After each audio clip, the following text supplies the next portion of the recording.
السلام عليكم، يا رب جميعا تكونوا بخير يا حبايب قلبي، وتكونوا بخير وعلى خير يا رب. النهارده ان شاء الله هنتكلم على الاكل المسموح والممنوع، وبرضو الشرب المسموح والممنوع في فترة الانتظار اللي هم ال 14 يوم بعد عملية نقل الأجنة او اطفال الانابيب. تمام، هنتكلم بالتفصيل واحدة واحدة ان شاء الله، وربنا يرزقكم يا رب جميعا بالذرية الطيبة الصالحة البر بيكم تامين الخلق اللهم امين. حبيت برضو انبه اني عشان البنات اللي اول مرة يتفرجوا عليا، ان كان في فيديوهين قبل كده انا عملتهم.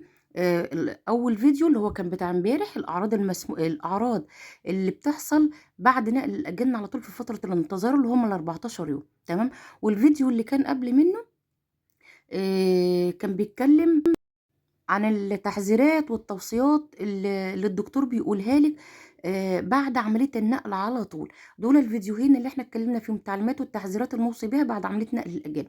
دول الفيديوهين اللي فاتوا، والنهاردة هنكمل بإذن الله الأكل المسموح في فترة الانتظار أو ال 14 يوم. بنات كتيرة بتسألني يا مؤياد ايه الأكل اللي المفروض إن أنا أكله في ال 14 يوم قبل التحليل، وايه الحاجات اللي أنا أتمنع منها أو ما أكلهاش، لأن في بعض الدكاترة ما بيقولولهاش، ما بيقولهاش ايه الممنوع، بيقولها كل حاجة مسموحة. لا، في حاجات ممنوعة هنتكلم فيها النهاردة عن في الأكل وفي الشرب. تمام، ايه بقى اللي مسموح وممنوع برضو في الحركات وكده، هنتكلم فيها في الفيديو الجاي بإذن الله.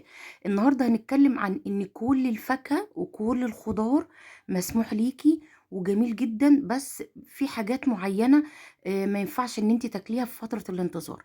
يعني اول حاجة احنا بناكلها الخضروات جميعا، الخضروات بأنواعها، يعني الخس والخيار والطماطم والفلفل، وهنتكلم عن كل حاجة بالتفصيل. والفاكهة برضو، بس في حاجات في الفاكهة برضو مش ممنوعة.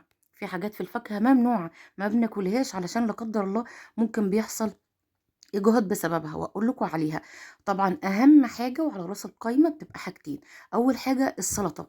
السلطة اللي هي عايزة تاكلي سلطة على بعضها، عايزة تاكلي طماطم وخيار وخس وجرجير وكده وحده، تمام. أنا كنت في فترة الانتظار بعمل كده، بغسل الحاجات دي واخليها جنبي وأكلها. وطبعا تاني حاجة وأهم حاجة طبعا المية، لازم تشربي مية بكمية حلوة. تمام، احنا دلوقتي في الحر، وحتى لو في الشتاء لازم تشربي. البنات اللي بيجوا يقولوا لي يا مؤيد المفروض ان احنا في فتره الانتظار بنبقى نايمين على ظهرنا، والمفروض ان احنا ما نقومش كتير. لا يا حبيبتي، مين قالك؟ بتقومي بالراحه وتخشي الحمام، ماشي، وترجعي تاني تنامي بالراحه جدا. بس لازم تشربي ميه عشان ما يجيلكيش امساك، لان الدكاتره نفسهم بعد العمليه بيحذروك وبيقولوا لك اوعي تاكلي اي حاجه تسبب لك الامساك. والبنات اللي عندهم امساك مزمن وكانوا بيكلموني طبعا عارفين الكلام ده. المشروبات والميه ضرورية جدا، يعني المية دي على رأس القايمة، اللي هي مسموحة جدا جدا ومحببة في فترة الانتظار. ويمكن أنا كنت بخلي الإزازة جنبي، أول ما بتبتدي تفضى بجيب غيرها أو بخلي حد يملاها لي. وساعات أنا طبعا في العملية التانية ما كانش حد معايا، كنت بقوم بالراحة وأساعد نفسي وأملاها وأجيبها تانية جنبي. ما فيهاش أي مشاكل، يعني أنت لو شلتيها لتر مش هيعمل لك حاجة، يعني مش يعتبر شيلة تقيلة عليكي. تمام، الحاجات برضو من المسموحة والجميلة جدا اللي المفروض ان انت تاكليها في فترة الانتظار. الخضروات زي ما قلت لك، زي ما انت عايزة. الخس ده جميل جدا جدا، هو والجرجير والخضروات والخيار والفلفل. يعني بص، مش عايزة اقول لك كمان، انا كنت بغسل الخس واخليه جنبي وازازه كده كسناكس قدام التلفزيون. حاجة جميلة جدا وملين طبيعي، هو وحاجات تانية هتكلم فيها دلوقتي. دي كلها يعتبر ملينات، المية والخس والخيار واي خضروات، وكمان مع الفاكهة. بس الخيار يعني الخضروات بالذات والمية دي ملين طبيعي، مع اليانسون. البنات اللي ممكن يجي لهم امساك بعد العملية، بيجي امساك طبيعي عشان قلة الحركة. احنا بنتحركش كتير، بنبقى معظم الوقت نايمين، فلازم نخلي فيه حاجات تعمل لنا تليين كده اهو عشان المعده. تمام يا حبايبي، زي ما قلت لكم، الخس، الخيار، الجرجير، السبانخ، الحاجات الجميله دي كلها، الخضروات عامه، كل ده مسموح بيه وجميل جدا، وبيعمل توازن ما بين الاكل اللي احنا بناكله وما بين ان انت تخش الحمام ما يجيلكيش امساك. تمام، فالفلفل برضو جميل. انا بس كنت عايزه اقول لكم يعني الحاجات اللي في الاول المسموحه بيها، وبعد كده اقول لكم الممنوعات. الفلفل جميل جدا بانواعه، اذا كان اخضر احمر، بس ما يكونش فيه حاجات حراقه. البنات اللي بتحب الحاجات الحراقه بلاش منها دلوقتي، يعني الفتره دي بلاش منها ال 14 يوم. عندك كمان الكابوتشا، اللي هي يعني الخس بس مش البلدي. تمام، الفلفل جميل بانواعه. القرنبيط جميل برضو جدا، بس ما يكونش مقلي قوي. الكرنب بس بلاش ناكله على بالليل، يعني ممكن تاكلي الكرنب على فترات كده، بلاش تاكلي كرنب يعني طول اليوم. تمام. البتنجان لو هتعمليه مشوي وتحط عليه شويه زيت وشويه خل وليمون والتوابل بتاعته فظيع فوق الفظيع كمان. عايزه اتكلم معاكي كمان عن البصل. بلاش منه قوي علشان البنات اللي بيجيلها او عندها القولون بينتفخ. تمام. بلاش بصل قوي، بصل اخضر، بصل عادي. يعني بلاش الفتره دي، يعني ما ناكلش قوي. الجزر بيعمل امساك فناكل منه بس ما نكترش. تمام يا حبايبي. يمكن دي كل الحاجات. الطماطم طبعا والخيار ده اساسي على سفرتك كل يوم، اذا كان في الفطار او في الغداء او في العشاء. انا يا رب بس مش عايزه انسالكوا اي حاجه. ربنا يذكرني كده واقول لكم كل حاجه. الطماطم انت بتحطيها كسناكس، يعني ممكن تقطعيها وتخليها في طبق معاكي كده وتاكليها قدام التلفزيون زيها زي الخس. الحاجات دي كلها بتعمل تليين، يعني والله صدقوني الكلام ده انا بقوله لكم عن تجربة، وبنات عانت كتير وكلمتني. فنصيحة مني والله ما تاخدوش كلامي كده. حطي جنبك طبق كمان فيه طماطم، خيار، زيتون، حتة جبنة. ده ممكن يبقى فطار، ممكن يبقى عشاء مع رغيف بلدي. ببصي يعني جميل جدا ويعني مش عايزة اقولك بتبقى وجبة متكاملة، مع شوية خس، مع شوية مثلا فلفل متقطعين، مع شوية جزر لو هتبشريهم على الوش كده. ما تاكليش جزرة كاملة عشان ما تعملكيش امساك، لان الجزر معروف عنه ان هو ساعات بيعمل امساك. والجوافة بلاش يا بنات، الجوافة البنات بالذات اللي بتحب تاكل الجوافة زي حالتي كده بالبذر بتاعها بلاش منها، علشان هتعمل لك امساك رهيب. بلاش طبعا الحمص. هنقول الحاجات الممنوعة دلوقتي.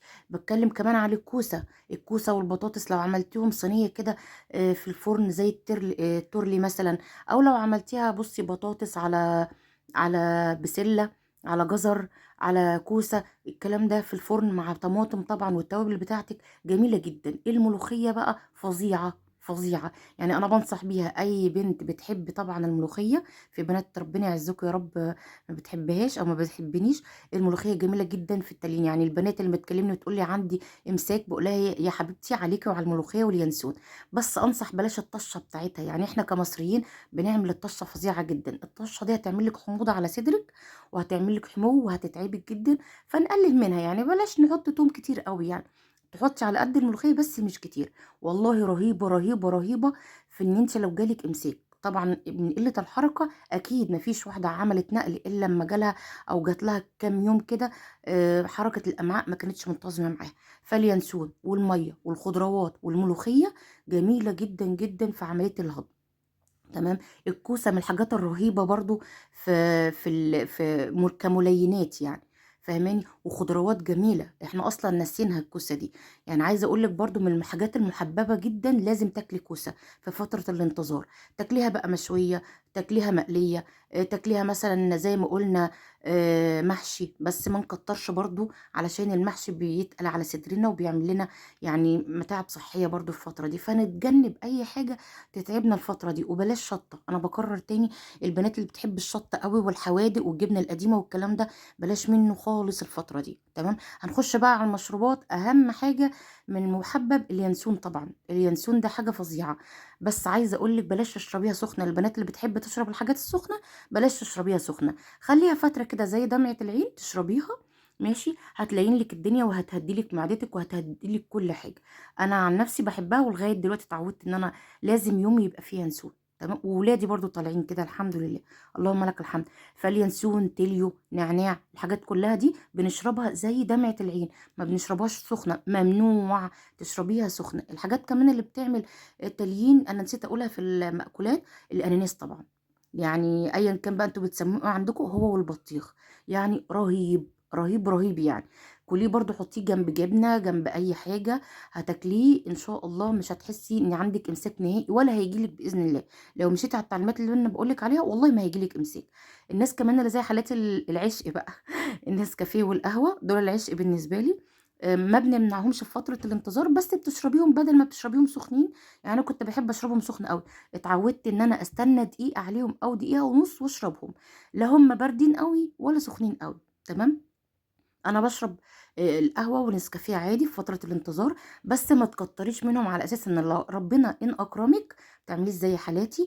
النونو برضه بيشرب كل حاجة من اللي أنتِ بتشربيها، فالنونو هييجي لِك ما بينامش، هيسهّرِك. فنصيحة قلّلي شوية من النسكافيه وقلّلي شوية من القهوة. إحنا بس كل النصايح بتاعتنا إن أنتِ ما تشربيهاش سخنة، يعني اشربيها فترة، ممنوع أي حاجة تتشرب في الفترة دي سخنة، تمام؟ نشربها زي فترة يعني دمعة العين كده، إن إيدِك تستحملها. الحاجات بقى الممنوعة والخطيرة جدًا واللي ممكن لا قدّر الله تعمل فشل للحقن المجهري أو للنقل، القرفة والجنزبيل. إحنا كبنات طبيعيين من غير أي عملية ومن غير أي حمل، لمّا بتشربي شوية قرفة وشوية جنزبيل بيسخّنوا الجسم، بيخلّوا ينزل عليكِ دم، فبلاش منهم بالله عليكم، بلاش منهم عشان ربنا يعدّي لِك الفترة دي بسلام. وكمان البلح الأسود اللي هو الرطب اللي بيبقى في الأسواق بلاش منه، يُقال إن هو بيعمل إجهاض، الله أكبر. فبلاش منه بالله عليكم برضو البنات كلها اللي بتخش لي انا بنبههم من الحاجتين دول. الحاجتين دول اسوأ حاجتين بيعدوا عليكي في فتره الانتظار او عامه وانت حامل. استني يا ستي لما ال3 شهور يعدوا على خير وسلام، وكلي بلح زي ما انت عايزه، بس طول فتره الحمل الحمل ممنوع قرفه ممنوع جنزبيل. والدكتور اللي هيقول لك، كنت لو سالت الدكتور هينبه عليكي ويقول لك الكلام ده، انا مش جايباه من عندي والله. الحاجه بقى الاخيره اللي بتعمل لك امساك فظيع، المخبوزات بجميع انواعها، إذا كان بقى عيش فينو، إذا كان باتيه، إذا كان البيتزا، تمام، بناكل على قد نفسنا. يعني أنا مش باقول لِك ممنوعة خالص، بس بتعمل إمساك. يعني رغيف فينو في اليوم أو رغيفين الصبح وبالليل مش هيعملوا حاجة، بس ما احطش 5، 6 رغيفة وآكلهم. البيتزا برضه نفس الحكاية، المنين والفتوت والحاجات دي كلها مع إن فيها سمنة بس بتعمل إمساك رهيب. خلّي بالكم يا بنات والله العظيم. الفايش والبقسماط دول يعتبر، البقسماط بالذات والحمص ممنوعين في فترة الانتظار عشان بيسببوا إمساك رهيب. أنا اتكلمت على كل حاجة بتعمل إمساك وبتعمل وبتلين لِك الدنيا، اتكلمنا على كل الأكل واتكلمنا على كل الشرب. يا رب أكون أفدتكم ولو بحاجة بسيطة. البنات اللي بتدخل لي كتير يا أم إياد إيه الحاجات المسموحة في فترة الانتظار، الكلام ده برضه بنطبقه على قبل العملية بيوم أو يومين، تمام. يا رب أكون أفدتكم ولو بحاجة بسيطة حبايب قلبي، وربنا يتم لكم على خير يا رب كلكم. وأنا والله العظيم فاكرة كل الأسئلة اللي أنتم بتبعتوها لي وهاعملها لكم إن شاء الله في فيديوهات جاية كتير عشان تفيدكم.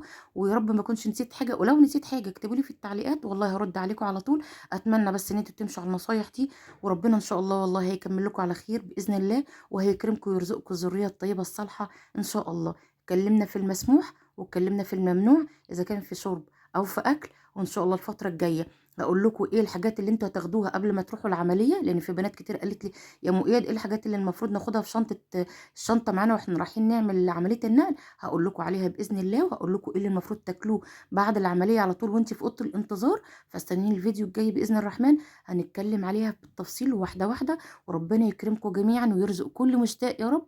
وما تنسونيش بدعوه حلوه بظهر الغيب، ادعوا لي انا واولادي براحه البال يا رب، وربنا يهديهم عليا ويديكوا يا رب الذريه الطيبه، يديكوا يا رب التوأم الولد والبنت ببطن واحده، يجعلهم تمين الخلقه اللهم امين، وما يحرم حد فيكم ابدا يا حبايبي. السلام عليكم، استودعكم الله. ما تنسونوش بدعوه حلوه. مع السلامه.